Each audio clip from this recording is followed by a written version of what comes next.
Shattering. That is the word that arises when I ponder what an avoidant person truly considers a healthy relationship. We might look at them, these so-called masters of emotional distance, and ask ourselves, do they long for anything beyond those sturdy walls? Or is self-sufficiency the only tune they dance to?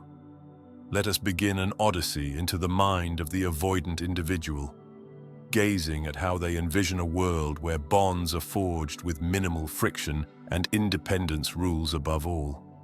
First, conjure the image of someone who roams as a solitary hunter, trekking across unfamiliar terrain without ever calling upon a companion to share the burden.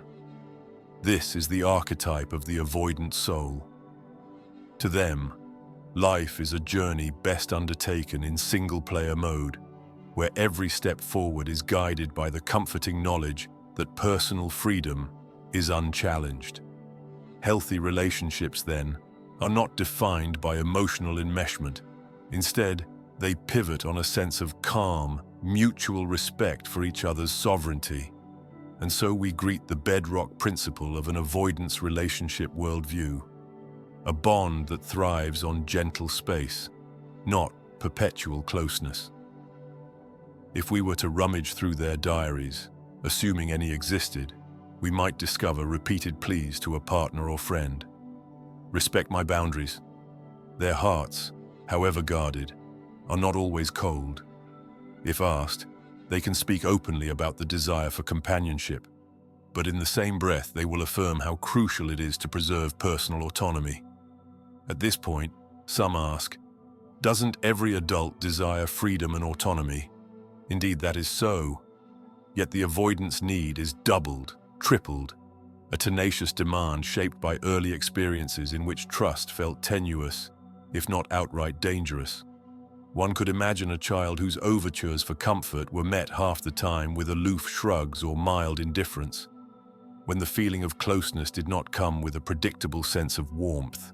A quiet vow was formed in that child's mind. I must rely on myself.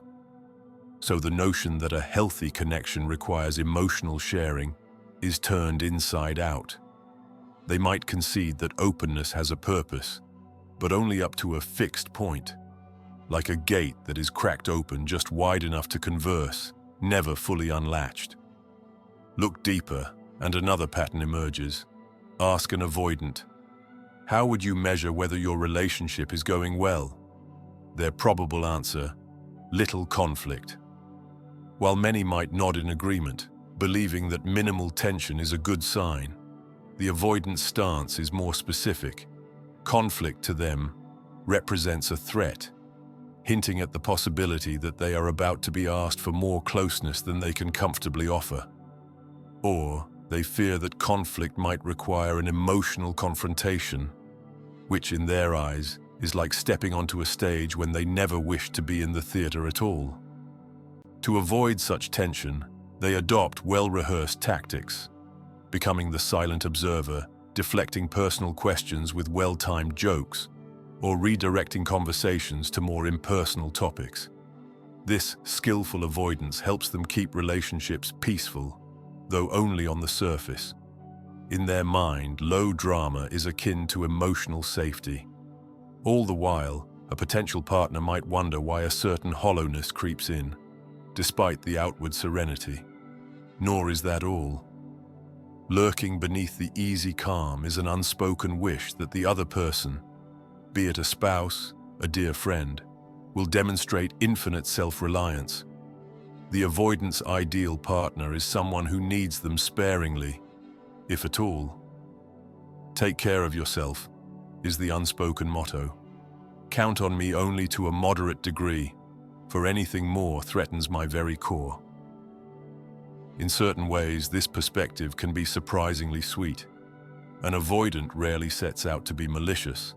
They hold a fundamental belief that each individual should manage personal distress. They do not see callousness in turning a cold shoulder to tears. Rather, they see a sign of respect, giving the other person the dignity of handling their own sorrows. Still, one wonders, what of love, that elusive experience that does indeed benefit from emotional collaboration? The avoidant is not without affection. They might show love in understated ways, a well-timed gift or an act of service, like changing the oil in someone's car. Yet in a direct confrontation with vulnerable disclosures, the avoidant tends to stiffen. The heart is willing to love, but only if it can avoid the perceived chaos that deeper emotional engagement brings. Healthy thus includes a sense of structured closeness, like polite neighbors who share a fence but rarely cross it. A curious aspect of the avoidance viewpoint is that they yearn to be understood, but do not rush to return that favor. If one attempts to question them about personal struggles, the avoidant might insist, "You wouldn't understand," or "I'm fine, it's nothing." Meanwhile, ironically, they can grow resentful if they feel nobody grasps their predicament. Onlookers might protest, "But how can we understand if you never open up?"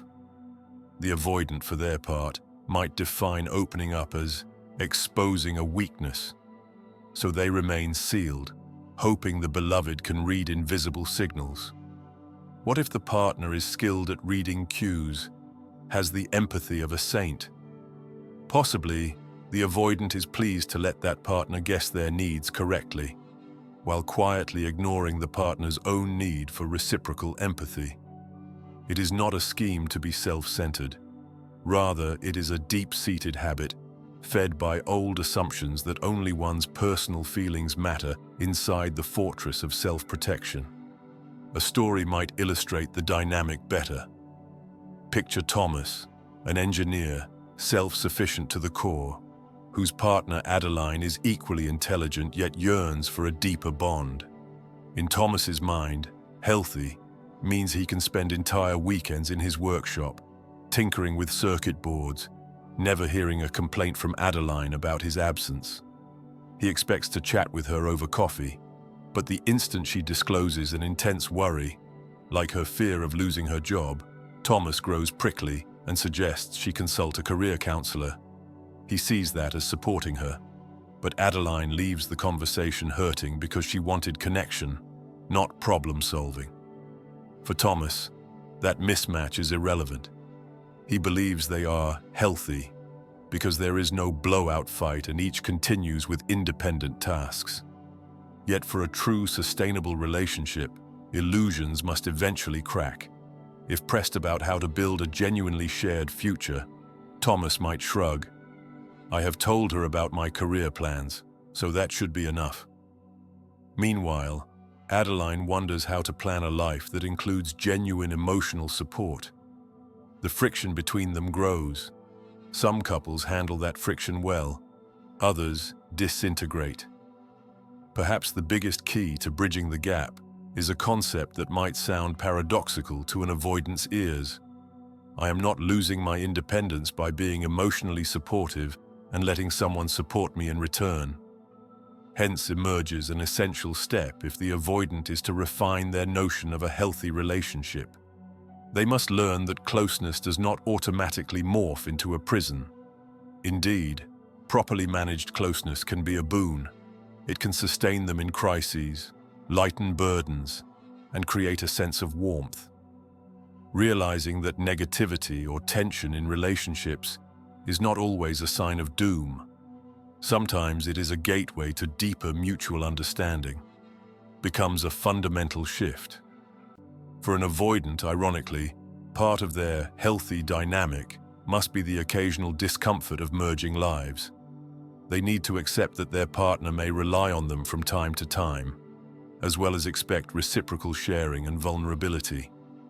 If they can reframe that reliance not as a trap, but as a normal flow of give and take, they inch closer to bridging the gap between their comfort zone and true secure attachment. Another cornerstone is self-awareness.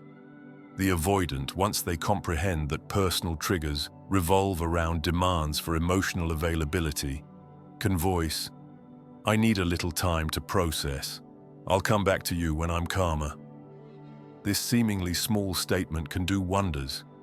It diffuses the risk that they vanish for days in stony silence and gives the partner clarity that a short retreat is not a rejection, but a coping strategy.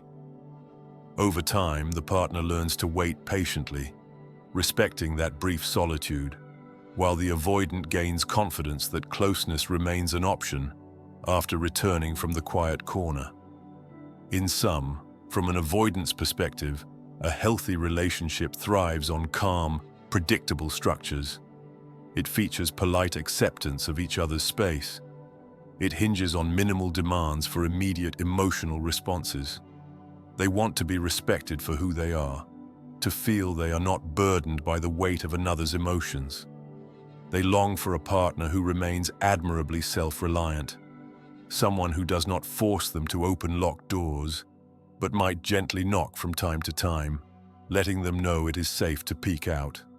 However, it would be a disservice to pretend that an avoidance concept of healthy is the final word on the matter. In practice, a relationship that never stretches beyond the simplest exchange leaves out some deeper joys. For a lasting bond to flourish, both sides must push their comfort zones a little.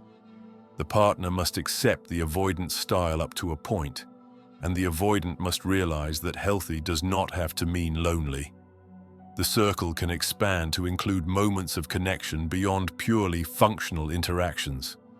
When the avoidant at last stands prepared to integrate that new perspective, recognizing that a bit of vulnerability does not herald the end of their autonomy, then we glimpse the potential for a truly balanced dynamic. Ultimately, the question is whether they can trust that closeness might be an asset instead of a trap, that a partner's needs are not chains but invitations.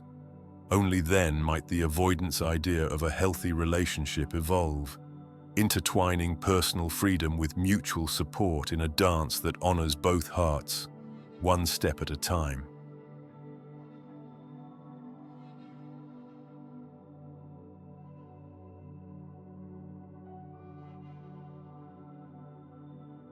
If you believe this video might help someone dear to you, share it with them. A small gesture on your part could mean the world to a friend in need.